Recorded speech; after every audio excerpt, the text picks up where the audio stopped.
మొత్తానికైతే అటు గడ్డం బ్రదర్స్కి అయితే ఒక షాక్ తగిలింది. అక్కడ ఇద్దరు అన్నదమ్ములకు సంబంధించి అటు గడ్డం వివేకు వినోద్కు ఆడ ఒక్కొక్క స్థానంలో అంటే అటు కేతనపల్లికి సంబంధించి అటు మన బీఆర్ఎస్ గెలుచుకున్నది. ఇక్కడ యశస్విని రెడ్డి యంగ్ డైనమిక్ లీడరు యశస్విని రెడ్డి దాంట్లో మాత్రము ఈయన ఎర్రబల్లి దయాకర్ రావు ఉండు కదా, నాకు తెలిసి ఆయన ఓడిపోయినప్పుడు అంటే గెలిచినప్పుడు ఎంత ఉత్సాహపడ్డాడో ఆయన గెలిచినప్పుడు నాకు తెలియదు. కానీ ఇప్పుడు ఆ మున్సిపల్ గెలిచేసరికి ఆ తొర్రూరు మున్సిపల్ అనుకుంటా అది గెలిచేసరికి మామూలుగా లేదు ఆయన పరిస్థితి, ఆయన హావభావం, ఆయన కథా కార్ఖన. ఇక యశస్విని రెడ్డి యంగ్ డైనమిక్ లీడర్ని అయితే ఆడ ఖతం చేసేసిండు.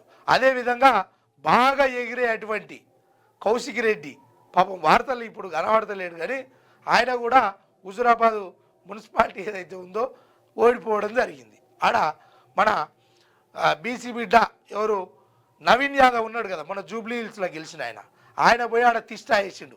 బిడ్డ రా కౌశిక్ రెడ్డి బాగా మాట్లాడుతీవి కదా అని చెప్పి నేను పోయి ఆడొస్తున్నా అని ఆడికి పోయిండు. ఆయన ఆడికి పోతే అది కాంగ్రెస్ వశం అయిపోయింది. ఇక ఇట్లా చాలా చోట్ల ప్రత్యర్థులు ఇక మిత్రపక్షాలు శత్రుపక్షాలు అన్నట్టు జరిగిన దాంట్లో కాంగ్రెస్ పార్టీ ఆ రకంగా అడుగులేసింది, బీఆర్ఎస్ ఈ రకంగా అడుగులేసింది.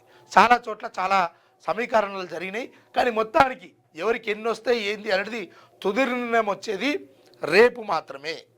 రేపు 100%గా ఈ మేయర్ల వాళ్ళు డిప్యూటీ మేయర్లు ఏ పార్టీకి సంబంధించిన వాళ్ళు, అదేవిధంగా మున్సిపల్ చైర్పర్సన్లు ఎవరు వైస్ చైర్పర్సన్లు ఎవరు అనేది ఏ పార్టీకి ఎన్ని సీట్లు వచ్చినాయి అనేది రేపు ఖరారు అవుతుంది ఈ విషయంలో.